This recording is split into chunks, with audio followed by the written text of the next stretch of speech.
minor festival of Tu BiShvat, the Rosh Hashanah for trees, in a couple of days. The word tu means 15. It's a tes, which is 9, plus a vav, which is 6. So 2 is 15. BiShvat, meaning in the 11th month, the month of Shvat. This is a very mysterious day. This is a very Kabbalistic day. This is a very difficult day to penetrate and to try to understand, what does it even mean to have a Rosh Hashanah for trees, for fruits. There are not a whole lot of primary sources on Tu BiShvat. There are no mitzvos associated with this day. There are, of course, various customs. There's a custom to eat fruits. In some communities, it becomes a day to work on the environment, to plant trees and the like. The Kabbalists made it a big day, a big celebration, a big festival. They developed a Seder, just like we have a Pesach Seder. There's a system and an organization of how to try to extract the power of Pesach with the Pesach Seder. And they developed a Tu BiShvat Seder that mirrors the Pesach Seder. They take 10 distinct fruits and they eat them in a certain order. And there's various prayers, various things to ruminate upon. They drink 4 cups of wine, just like we have the 4 cups of wine on the Pesach Seder. And through that, they reveal and delve into the secrets and the powers of this day. But what about us? How can we understand what exactly Tu BiShvat is all about? What does it represent? What does it mean? Where does it come from? What are the ways that we can try to tap into the power of this day? So let's start with the basics. The primary source in the Talmud and the Mishnah that talks about Tu BiShvat, the 15th day of the month of Shvat, is found in the first Mishnah of Rosh Hashanah. The first Mishnah of Rosh Hashanah tells us that there are 4 days in the year that are called Rosh Hashanahs. The first day of Nisan, the month of Nisan, which is the first month of the calendar cycle, well, that's the Rosh Hashanah for kings, for the monarchy, and for the festivals. Okay, then we have the first day of Elul, which is the month that comes before Tishrei, before our Rosh Hashanah that we call Rosh Hashanah. And that is the Rosh Hashanah for tithing of animals. And then the first day of Tishrei, which is the day that we call Rosh Hashanah. And that's Rosh Hashanah for years and for Shemitah, which is the 7-year cycle, and the Yovel, the Jubilee, and for planting and for vegetables. And finally, we have the first day of Shvat. That is the Rosh Hashanah for the trees. And that's the opinion of the Academy of Shammai. However, the Academy of Hillel says it's not the first day of Shvat. It's not the first day of the month of Shvat, the 11th month of the year, Shvat. No, it is the 15th day of Shvat. So this is the first source. We're told there's 4 kinds of Rosh Hashanahs. And the Rosh Hashanah, which is the Rosh Hashanah, the first of the year, the beginning of the year, the new year of the fruit, according to the opinion of Beis Shammai, it's the first day of the month of Shvat. And according to the opinion of Beis Hillel, and according to the opinion of Beis Hillel, it's the 15th day of Shvat. Of course, we always favor Beis Hillel, the Academy of Hillel, over the Academy of Shammai, and therefore we celebrate the Rosh Hashanah for the new fruits on the 15th day of Shvat, on Tu BiShvat. What does this even mean at a very basic level? Why do we need to know which day is the cutoff, is the new year for fruits? So the Talmud tells us, and the commentaries all tell us, that there are various laws related to the agricultural laws, like tithing and the like, that relate to fruits and vegetables. If we're in Israel, we plant a tree, there's all kinds of laws that are associated with processing, tithing, giving 10% and the like, and various different tithes you have to give on various different years. And the first 3 years of a tree, those fruits are prohibited. So we have to know what is the cutoff point of fruit trees and other things that we plant. We can only tithe, says the Talmud, from fruits of a given year for fruits of a given year. So we have to know when's like the fiscal year of fruits. And therefore, we have to know what's the cutoff. The fruits that develop before this point are associated with the previous years. Like the profits of December 31st are associated with the tax year, so to speak, of 2020, and the profits of January 1st are associated with the next fiscal year, so to speak. So when's the fiscal year for fruits? Either the first day of the month of Shevat, according to Beis Shammai, or the 15th day of the month of Shevat, according to Beis Hillel, the Academy of Hillel. This seems, of course, very technical and not very relevant to us. I imagine most of the people listening are not farmers, and even if you are, it's unlikely that you are planting trees in Israel. And maybe there are a couple. But why is it relevant to us? Like us regular people, what is our way to connect to this day? Or what's this day's power and influence that it can have on us? So we get a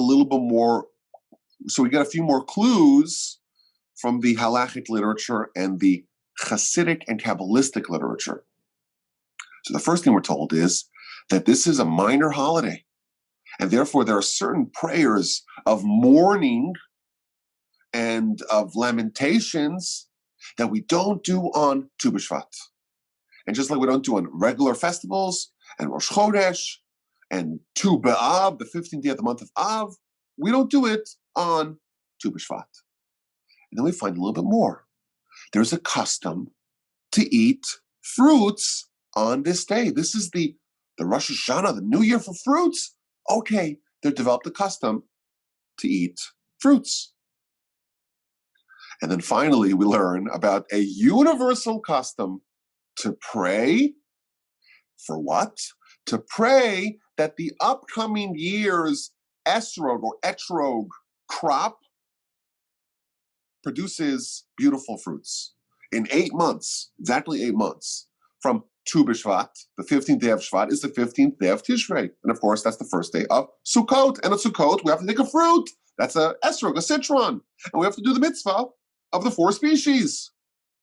And now it's the holiday, it's the Rosh Hashanah, it's the new year for fruits. So what are we supposed to do? We're supposed to pray that the mitzvah that we do with the fruit, i.e. upcoming in 8 months, it should be a really nice fruit. We should get a really beautiful, flawless esrog on the upcoming Sukkot.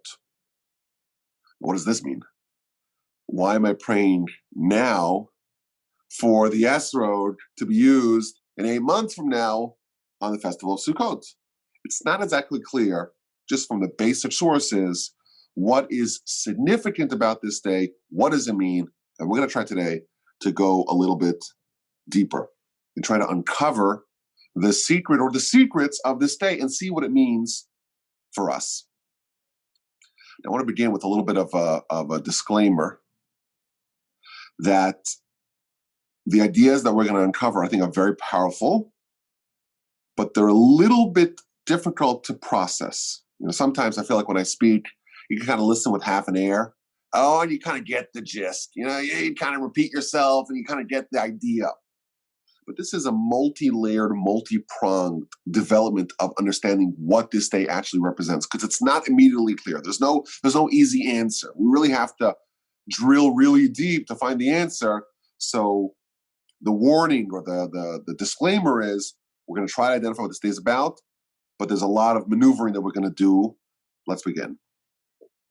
So what is the essence of Tu BiShvat? Now, we know that we've been trained already that if you want to understand the essence of a certain day and the power that it has, you try to find the first version of that day. What was the original day? And then that day will reveal to you what the power of that day is. So, for example, Rosh Hashanah, the actual Rosh Hashanah that we call Rosh Hashanah, we blow the shofar, etc. When was the first Rosh Hashanah? So we know that Rosh Hashanah is the anniversary of the creation of Adam. That's day 6 of creation. The world was created on the 25th day of Elul. That's day 1 of creation. And day 6 is the first day of Tishrei, i.e. Rosh Hashanah. And that's when Adam was created. And therefore the first Rosh Hashanah was the creation of man. And therefore this day is associated with the renewal of man, the creation of man. Moreover, this was the day that God was coronated as king. because you can't have a king without a subject. And therefore, Rosh Hashanah is also the anniversary of the dominion of God as king, and of course, the anniversary of mankind.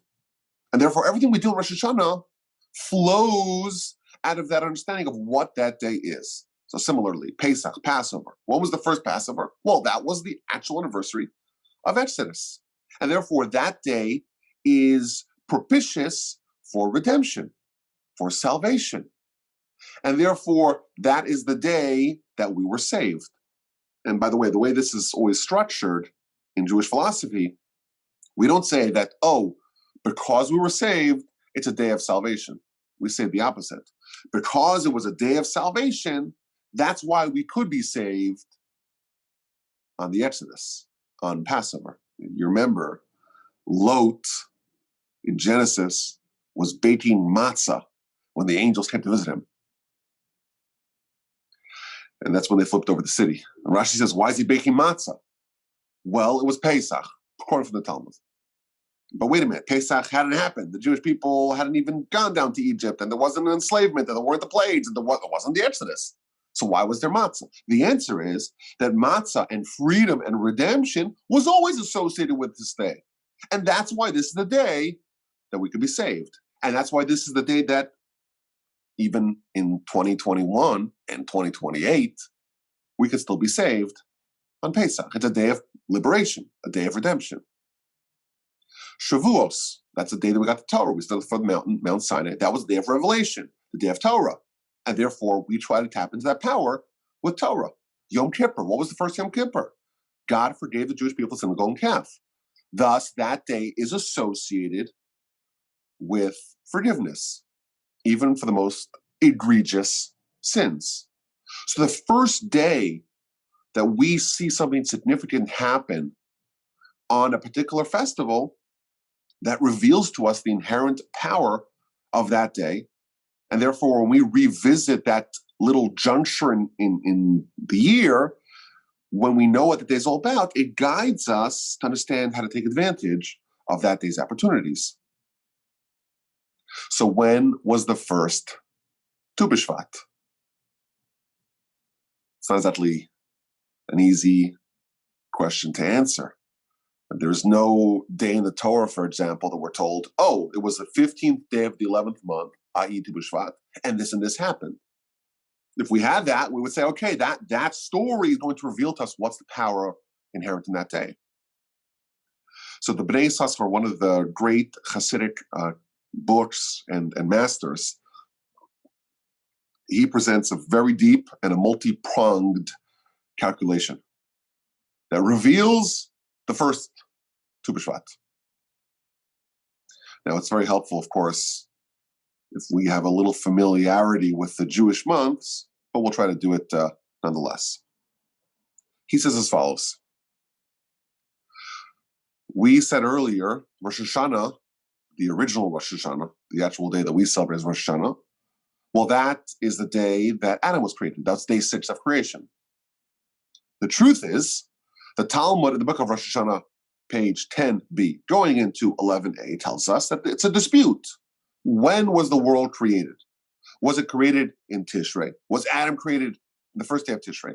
Or was Adam created in the month of Nisan, the month that we celebrate, of course, Pesach? Of course, we assume that the world's created in Rosh Hashanah, i.e. on Tishrei. Comes along Rabbi Yoshua in the Talmud and says, no, the world was created in Tishrei. The world was created in Nisan. And again, if we understand the dispute, they're not talking about day 1 of creation. They're talking about day 6 of creation, i.e. the creation of Adam. According to one opinion, Adam was created on the first day of Tishrei. And therefore, the world, day 1 of creation, was the 25th day of Elul, 6 days beforehand. And according to the second opinion, Adam was created on day 1 of Nisan, and therefore, day 1 of creation was the 25th day of Adar, the month that comes before Nisan. Here's where it gets interesting. We have 2 opinions when the world was created. Was created 25th day of Elul, day 1, and day 6 is first day of Tishrei. or was created day 1, first 25th day of Adar, and day 6 of creation is the first day of Nisan. That's the dispute according to the Talmud. Come along the Kabbalists, and they tell us, actually, this really isn't a dispute. Both opinions are correct. Because the world was created not once, it was created twice. More specifically, the world was created on 2 different dimensions. And if you look at Rashi, if you study Rashi, the very first beginning of Genesis, Rashi tells us that the Almighty, b'machshava, i.e. in thought, the Almighty intended to create the world with judgment. And then he saw that the world cannot endure with strict judgment. So he came and he added kindness. And of course, this is a difficult thing to process theologically. What does it mean? The Almighty thought, and then he changed his mind. What the commentaries explain is that the Almighty created the world twice. One in a machshava, i.e. thought dimension, and that was a creation of total judgment. And they might create the world second time, not just with judgment, but also with mercy, also with kindness associated with it.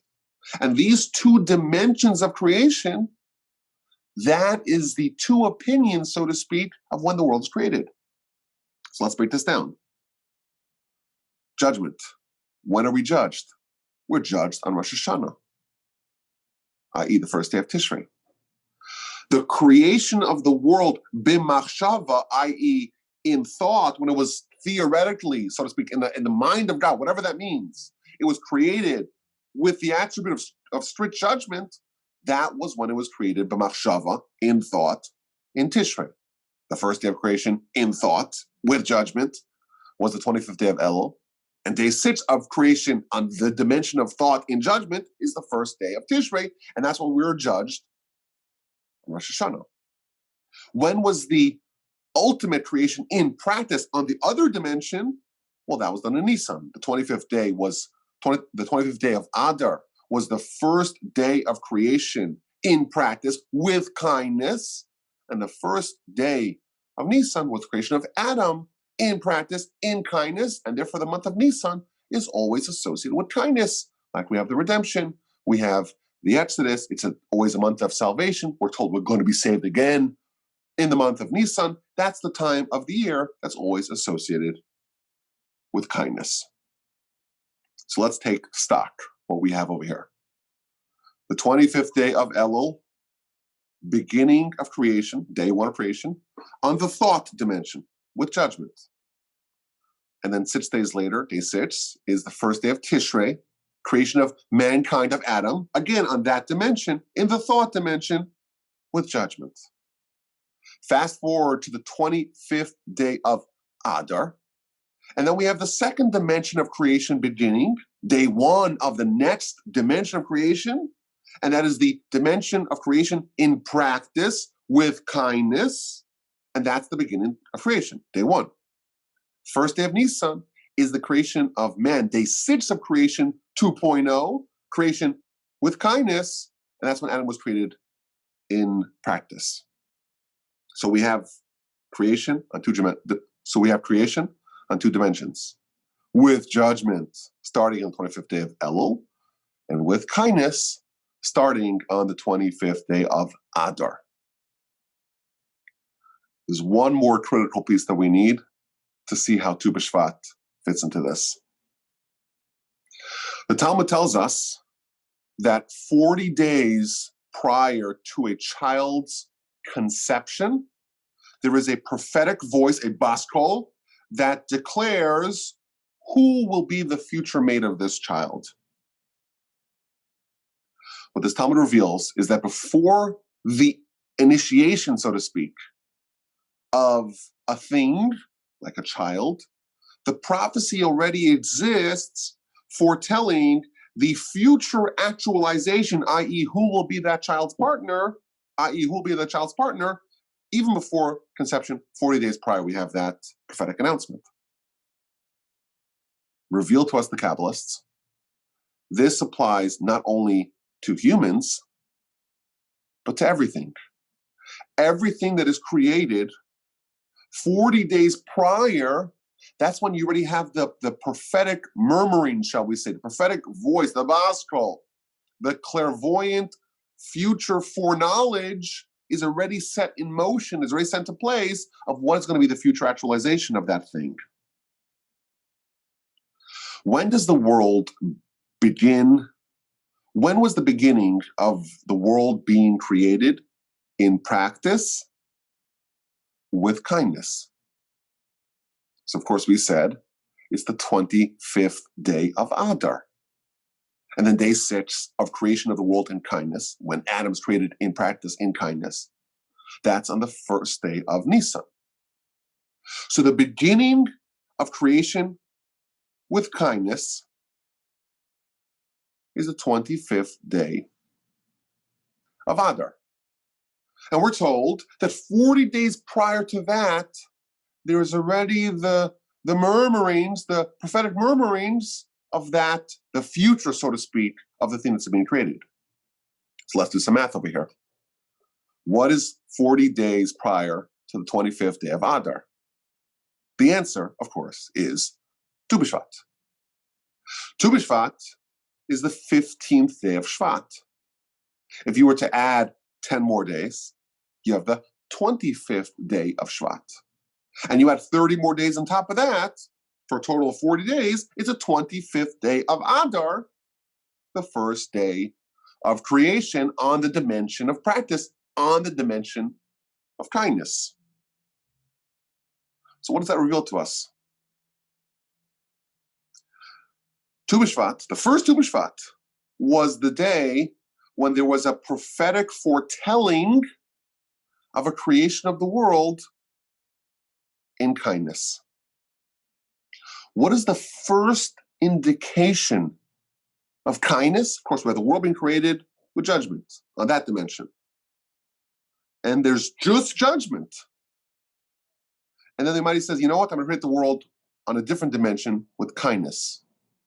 The first, earliest indication of kindness is 40 days before the actual creation.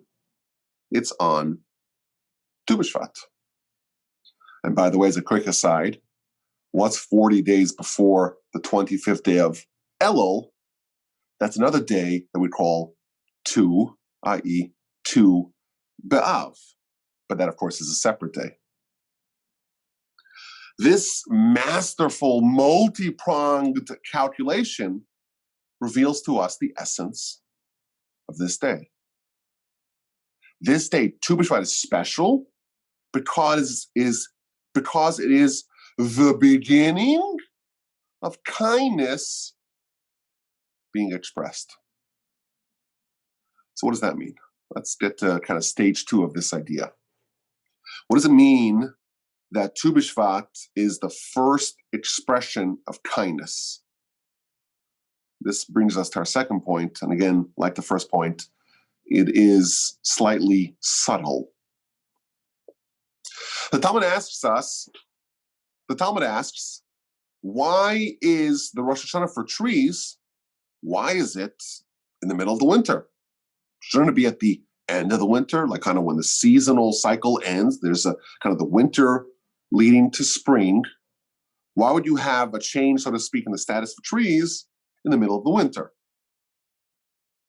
Shvat, the month that we're in right now, the month that Tu BiShvat is in, it's the middle of the winter. It's January season. So according to the opinion of Beis Shammai, it's the first of Shvat. According to the opinion of Beis Hillel, it is the 15th day of Shvat. But regardless, it's the middle of the winter. Why is this the cutoff for the cycle of the fruit trees? Says the Talmud, the answer has to do with rain. At this point in the calendar, says the Talmud, the majority of the rain cycle has already been done, either the 1st or the 15th. And once the rain is finished, the rain is the inputs, so to speak, for the tree's output. And once the inputs are done, the outputs, i.e. the sprouting, the budding of the fruits, begins. That's what the Talmud says. This is the beginning of the budding, of the flowering of the trees. It's not done yet. You can't eat a fruit yet, but you have a little nub, a little stub, a little beginning, a hint of a beginning for the future fruit to come. Here's another important point. Everything that happens in the physical world is a reflection of what happens in the spiritual world. So we're talking here about physical fruits, and we say that they follow a certain pattern. You have a seed, you put it in the ground, and then there's rain, there's watering, and you wait. And only then, at some point in the middle of the winter, does anything surface, does anything sprout. You have all this investment, the time and the seed and the rain, and it doesn't bear any tangible fruit. It doesn't get actualized. You don't see any profits yet until Shvat. The work's done underground. It's invisible. You have no tangible benefits. And only in Shvat does the investment begin to start paying off. Do you start to get an inkling, oh, all this work was for something tangible. That's what we see with the physical fruits. The spiritual fruits follow the same pattern. If you want to bear spiritual fruits, you also have to plant the seed. You have to put in the effort, and you're not going to see the results right away. You plant the seed, you got to water the area, and you got to wait. And you have to let things develop, let things germinate. And now, in the month of Shvat, Tu BiShvat, the first day of Shevat, now is the time to start seeing the little spiritual buds start to be unearthed. Now is the part of the year when all the effort begins to pay off.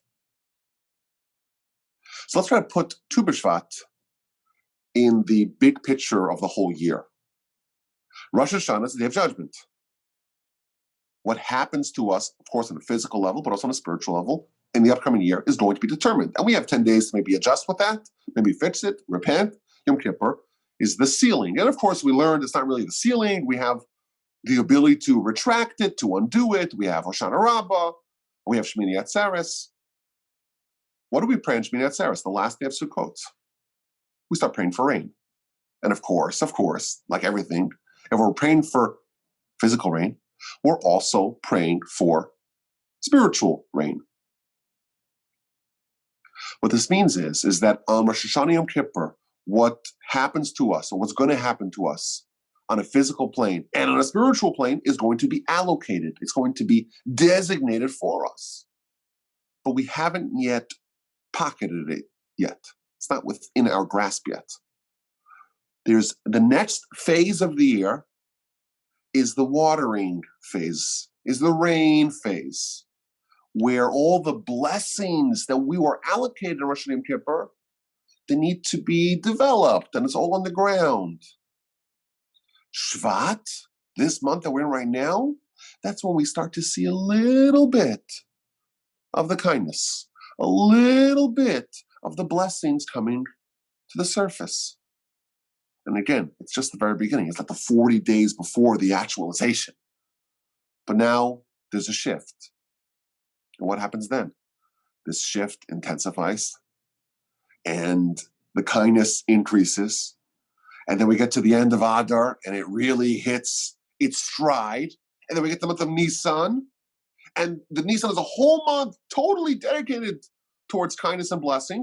And slowly our fruit, of course the physical fruit, but the spiritual fruit as well, is unearthed. And then we have Shavuot. Shavuot, that's a time of reaping, of harvesting. And in the temple, there was a mitzvah, starting with Shavuot, to take the fruits and bring it to the temple, take the first fruits, the bikurim, bring it to the temple, and to thank God for them. This is the time where all the investments that we started off with on Rosh Hashanah are finally in our hands. But even then, we cannot be sure that it is ours to keep forever. Because you know what? We could still lose it. We have some turbulent months, Tammuz, of really difficult months at the end of the year. And only once we initiate the following year, and we still are holding those fruits, and we take our proverbial esrog, the fruit that was planted last year, and we take it on Sukkot, and we shake it, we do a mitzvah with it, only then can we be guaranteed that our efforts paid off. Only then can we be assured that the spiritual fruits of the previous year indeed are ours forever. We've acquired them, we've integrated them. So why are we praying for an esrog on Tu BiShvat? Again, on a simple level, well, now's the time for trees, let's think about trees, what mitzvah we could do with fruits. That's, of course, the simple level. But kind of understanding the spiritual nature of this day. This is the beginning of the flowering both of physical fruits and of spiritual fruits. And we want to make sure already at the very beginning that the end, so to speak, is secure. The beginning of the budding of our spiritual fruits is a time for us to think about the ultimate destination and pray and hope that indeed we are able to actualize it. Let's take this idea a little bit further. The month of Shevat appears once in the Torah. In the third verse of Deuteronomy, it tells us it was on the 40th year of the Exodus, on the 11th month, Nisan, Iyar, Sivan, Tammuz, Av, Elul, Tishrei, Cheshvan, Kislev, Teves, Shvat, the 11th month. Adar is the last month, the 12th month. And then it starts again.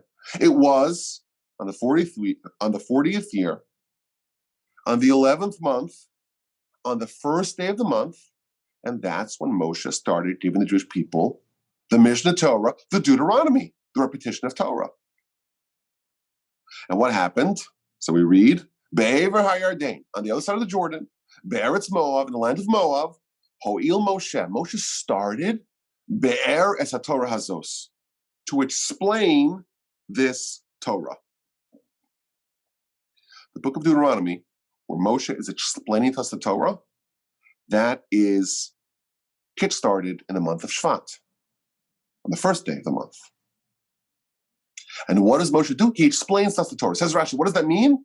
He reveals the Torah to us in 70 languages.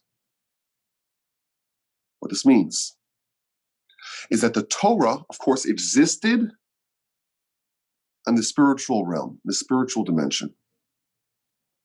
And on that level, it's totally incomprehensible to us.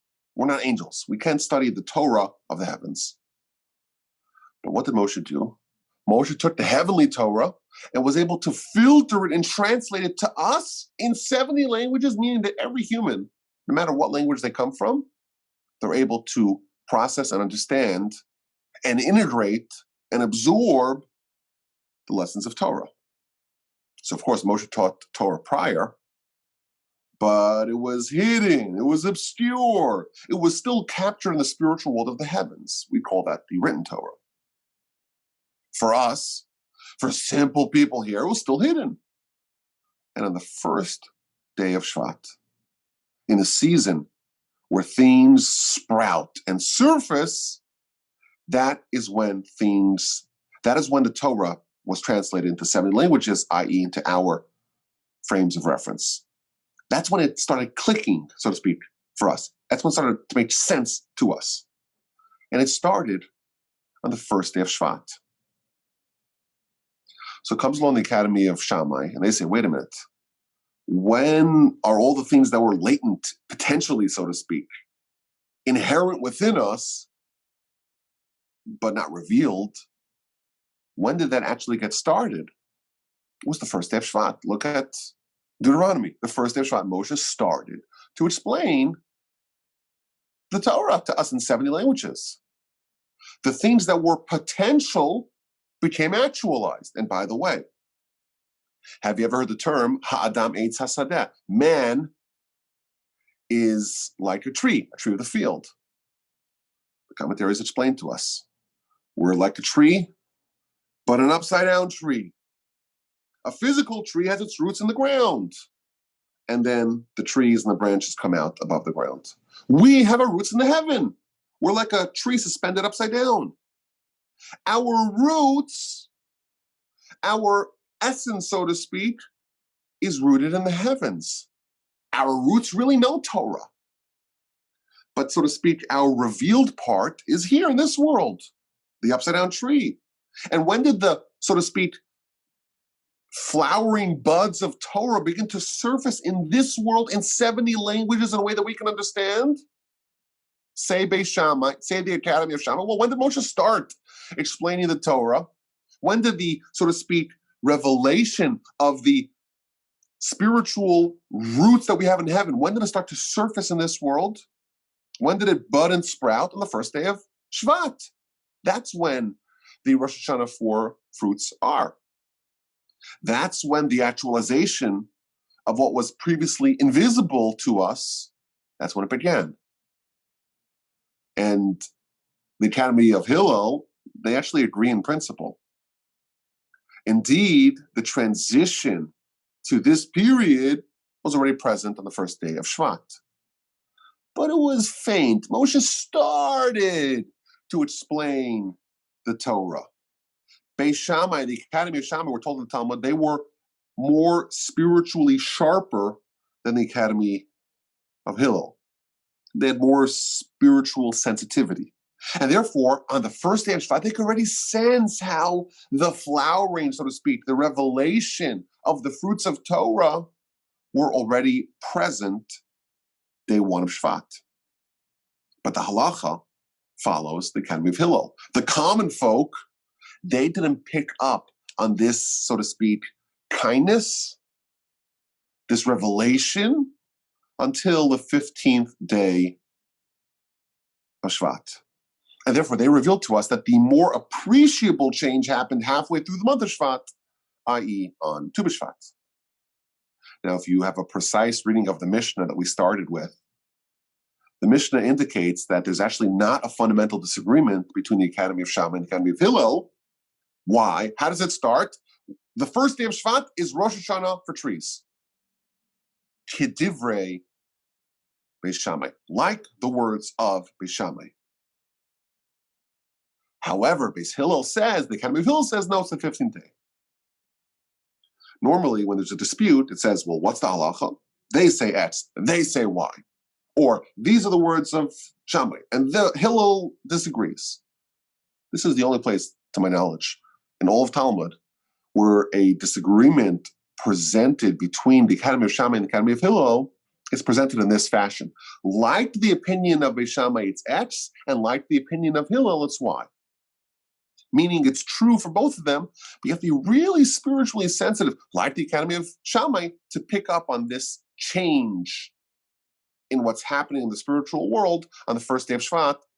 According to the Academy of Hillel, you have to wait till it really begins to express itself, when it really begins to sprout and flourish, and that's on the 15th day of Shvat. So what's the bottom line? I feel like we have a sense of what this day is really about. Tu BiShvat is the transition and the fruit. Everything that happened, the water, all the things that happen underneath the ground to facilitate the growth, it was all previously invisible to us. It was all within. It was all maybe in theory. It was like a seed. And then at this point in time, that's when there's a transition. It starts to express itself outside. It becomes visible. In practice, there's a little bit of a fruit, a nub, if you will, that begins to surface. And of course, that's true on the physical world, the physical plane. It's also true in the spiritual world. We have spiritual bounties since Rosh Hashanah that begin to surface now. We went through the planting seed, Rosh Hashanah, Yom Kippur, that whole festival period. You put the seed, so to speak, the spiritual seed in the ground, and there was the watering phase, and now is the very beginning of the sprouting phase. This is when the spiritual blessings begin to flower. And this is what it means, that this is the first expression of kindness. Kindness is not when something is good, but when something can be appreciably good, when something can be witnessed and testified to as being good. When the Almighty created the world with judgment, it was also good, but it was good that we couldn't really recognize as good. Kindness is when even we can sense that it's good. We sense in Shevat, the blessings begin to surface and to sprout. And this is, of course, 40 days before the kindness really begins in earnest. Of course, the full-blown version of this kindness does not happen till Nisan, but it already begins in Shevat. So, for example, in the month of Nisan, the Exodus happened. Passover happens. That's when the Exodus happened. But what preceded the Exodus? It was preceded by 10 plagues. Well, when did the plagues begin? You guessed it. The plagues began in Shevat. The very beginning of the Exodus, the very beginning of the kindness was in Shevat. This is the month when the transition happens, when you see nothing and you start to see the faint outline of the revelation and of the kindness. The blessings that were subterranean, hard for us to appreciate, they start to bubble to the surface. And we can start to perceive a little bit of the kindness. Of course, it doesn't reach a climax until Nisan, and only on Shavuos do we reap it, and only if we go through the tough months of Tammuz and Av can we be assured that we can take our spiritual fruit and bring it into the next year. So what do we do on this day? In the beginning of kindness, we pray for the end. We pray for the esrog. Of course, on one level, it means the physical fruit, but on a deeper level, it refers to the spiritual fruit of this year. The spiritual gifts that we were allocated on Rosh Hashanah Yom Kippur are now beginning to sprout. And next year we will know if we acquire them forever. It's time to pray now for the esrog. When Abraham enters the land of Canaan, the very first thing that he does, this is in Genesis chapter 12, verse 6, Abraham traverses the land until Shechem. And he goes from there to Elon Moreh. Says Rashi, what's he doing there? First thing, again, the very first thing that he does after he enters, he goes to Shechem, says Rashi, to pray for the sons of Jacob. They're going to have a very eventful encounter in Shechem. Abraham comes to pray for them. Oh, and why does he go to Elon Moreh? He goes there to kind of set the stage for what's going to happen to the nation after they enter the land with Joshua. They're going to go, half of them onto Mount Gerizim, half of them into Mount Abel, blessings and curses. Abraham's going to lay the spiritual groundwork for that. The first two things that Abraham does once in Canaan, at the very beginning of his tenure as, so to speak, the forebearer of the chosen people, is to pray for his grandchildren. Again, he doesn't even have any children yet. And he's already praying for his grandchildren. And he's already thinking about the nation. He's already thinking about what's going to be the nation is already comprised of millions of people, and they've gone through hundreds of years of servitude, enslavement in Egypt, and they're going to have Moses and have Revelation, and have Sinai, have 40 years in the wilderness, cross over the Jordan with Joshua, and really establish the enduring settlement of land of Canaan. I'm starting settlement of land of Canaan now as an individual, just Abraham. What do I want to do? I want to set the groundwork for the full-blown implementation and actualization of the settlement of Canaan. What does Abraham do when he has a little nub, shall we say, of the fruit, so to speak, of the land of Canaan? He prays for the esrog. He prays for the time where that little nub has been totally actualized, and he's praying at the very beginning to hope and beseech God that the end is indeed done on secure footing. Tu BiShvat, is when the sprouting starts. It's a nub, it's a bud. It's the first sign of life. And what do we think about? What are we praying for? The esrog, when the nub matures into a full fruit and is being used for its ultimate purpose. At the very beginning, we are already thinking about the ultimate conclusion. Moreover, the beginning determines the end. It's a very interesting teaching in the Talmud. That's such a mind-blowing story. And there's so many interesting points about it, so I'll just go through it quickly because it really reinforces this idea. This is from the Talmud Bava on page 85b. So just the setting is just kind of really mind-blowing. It's telling us that Reish Lakish, one of the sages of the Talmud, he was demarcating burial sites.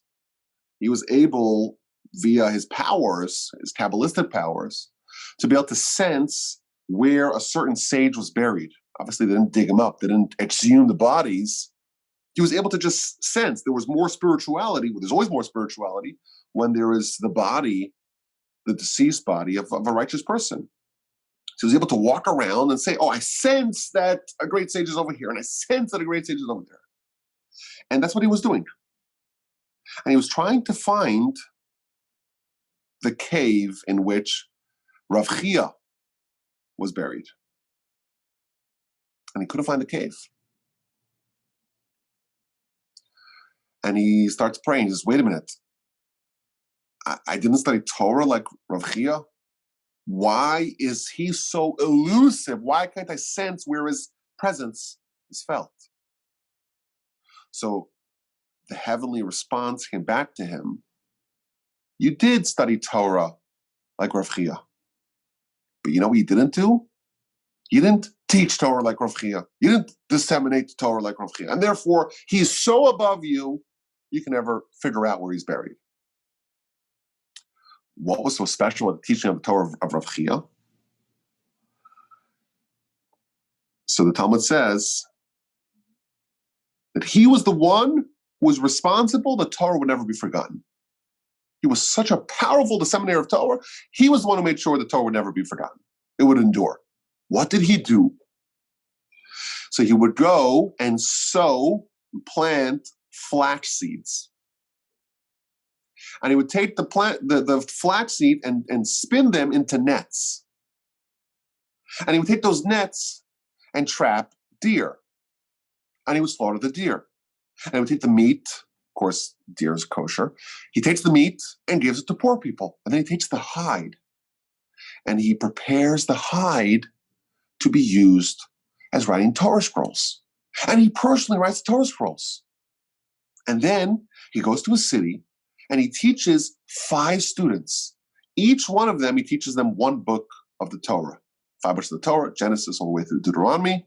Each one of the 5 students teaches them one. And then he finds 6 other students, says, I'm going to teach each one of you one of the 6 orders of Mishnah. And then he says, you know what? I'm going to go to a different city, but each one of you is responsible to make sure that everyone else knows your portion. So if you were taught Leviticus, you teach everyone in this cohort Leviticus. If you were taught a certain order of Mishnah, you got to teach it to everyone. You guys teach each other till I come back. And he went from city to city following this process until Torah was restored to Jewish people. The commentaries explain is what Rav Chia was doing. He was the master disseminator of Torah because he's always focusing on the end at the very beginning. The earliest preparation was done under his auspices with total holiness.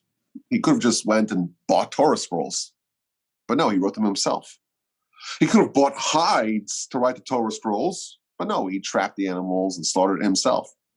He didn't even buy the nets to trap the deer to use their hides. He said, I'm going to plant it all myself. Essentially, he made sure, or what this story teaches is that the earliest beginnings, that's the time to make sure that everything is set, so to speak, on the right course. It's like a spaceship, a rocket ship.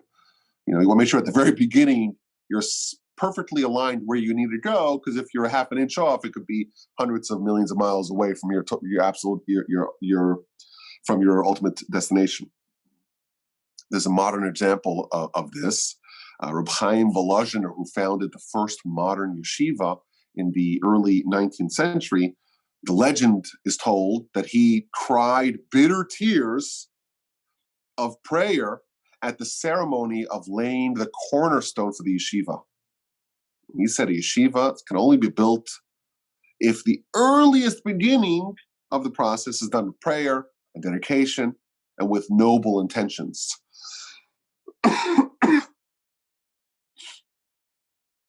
Let's translate this idea to Tu BiShvat. What determines what kind of ultimate outcome we will get? What determines what kind of proverbial esrog we will reap? Of course, the very, very, very beginning. And that, of course, is Tu BiShvat. It's like a seed. Every seed is different. But whatever's in the seed determines what will be manifested in the resultant tree. You want to make sure that the seed is healthy and robust and everything's done properly. And Tu BiShvat is the seed, if you will, of the next phase of the sprouting of the blessings of the fruit. It's the first step in the actualization of the fruit of the esrog, of the spiritual qualities that we hope to take into the next year. What's going to last from this year? What's going to endure from this year?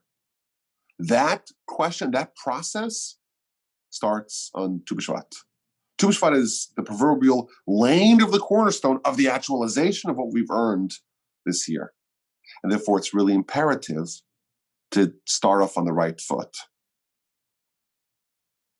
So what do? What do we focus on to make sure that we begin to see the fruits of our labor and that we acquire the spiritual takeaways that endure, that we earn the proverbial esrogs that last until next year? So what are the customs of Tu BiShvat? So we eat fruits, maybe we plant some trees. How does that influence us spiritually? How does that get us in the right mode to begin this phase of the year? So like we said, Adam eitz hasadeh, man is like the tree of the field. This principle, of course, contains all kinds of wisdom. We're a tree, but we're an upside-down tree. Our roots are in heaven. And the things that surface are here, but sometimes we forget where our roots are. And we kind of dissociate ourselves from heaven, and then the tree dies. So the first thing we have to think about, maybe it's something we have to think about every day, is to remember that we have a soul, and that's our spiritual roots. And that soul, so to speak, is still rooted in heaven. And if we get, so to speak, the budding of our spiritual fruit kind of kick-started on that note, we're in good shape for this upcoming season to make sure we reap the proper esrog, so to speak, at year's end. There's another very powerful thing to ruminate upon on Tu BiShvat.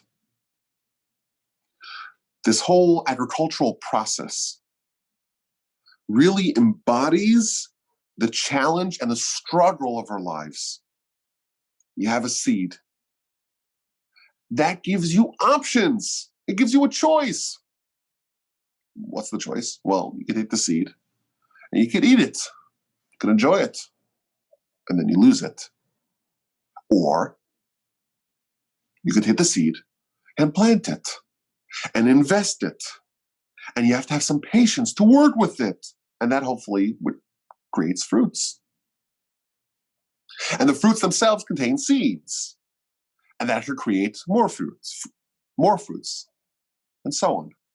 With one seed, you could have a little moment of pleasure, or you could have billions, exponential growth of future trees. You have the choice of consuming the potential, the opportunity here and now and losing it forever. Or you can invest it in a pattern of endless and eternal, never-ending exponential growth. You could squander it, or you can invest it. What we do with our lives is the same question of what we do with the seed, the opportunity. We could get into a mode of consumption. Everything we have, try to consume it and get the pleasure right away. You know who made that mistake? That's Adam's mistake, right? What did Adam do? He took the fruit and he ate it. And our objective to try to undo, so to speak, the sin of Adam is to take the fruit, take the seed, and plant it. Of course, the most powerful and consequential seed that we have is our reproductive seed. It creates the most stark choice that we have. Do we waste this seed for quick, easy pleasure?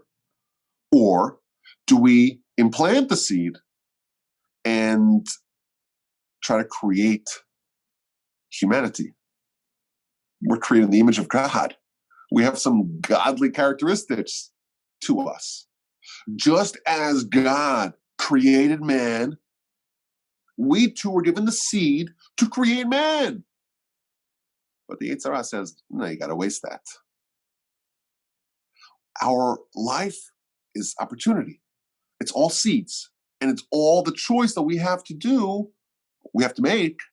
And every one of these creates a choice that we have to make. What are we going to do with the seeds?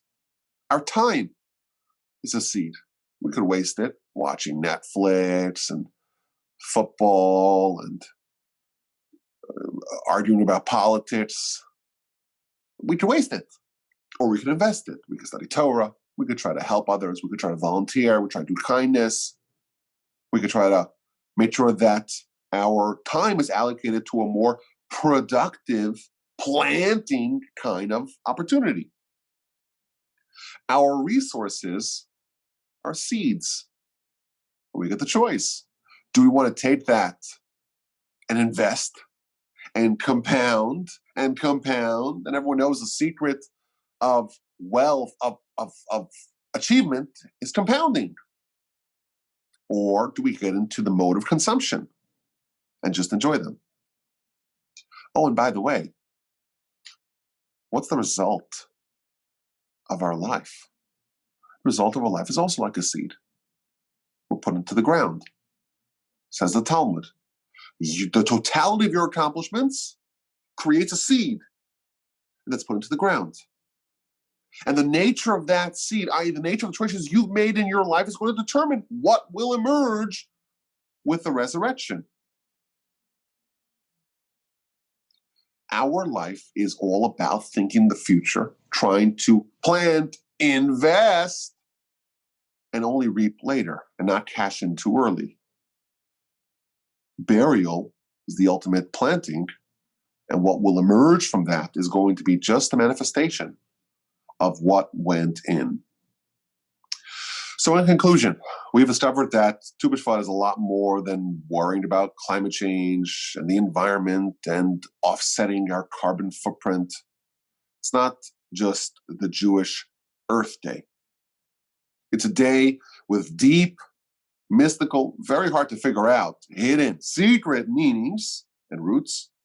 We're told it's the beginning of kindness. It's 40 days prior to the creation of the world with kindness.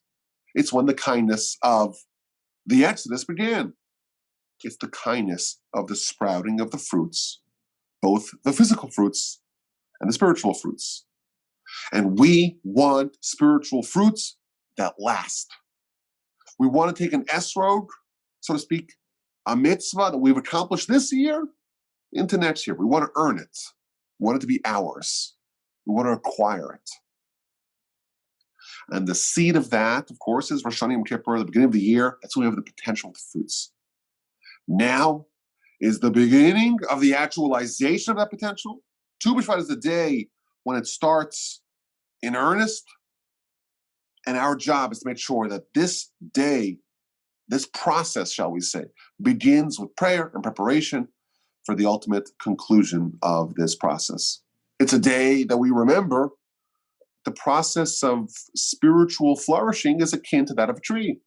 You got to seed it, you got to water it, you have to have time and patience, and only then do you see a small sapling. The roots, of course, are taking hold underground, but all you have is a little bud, a little blossom. And much, much later, you have a fruit. And even when you have a fruit, you can lose it. You have to endure some stormy months before you can know that you can keep it.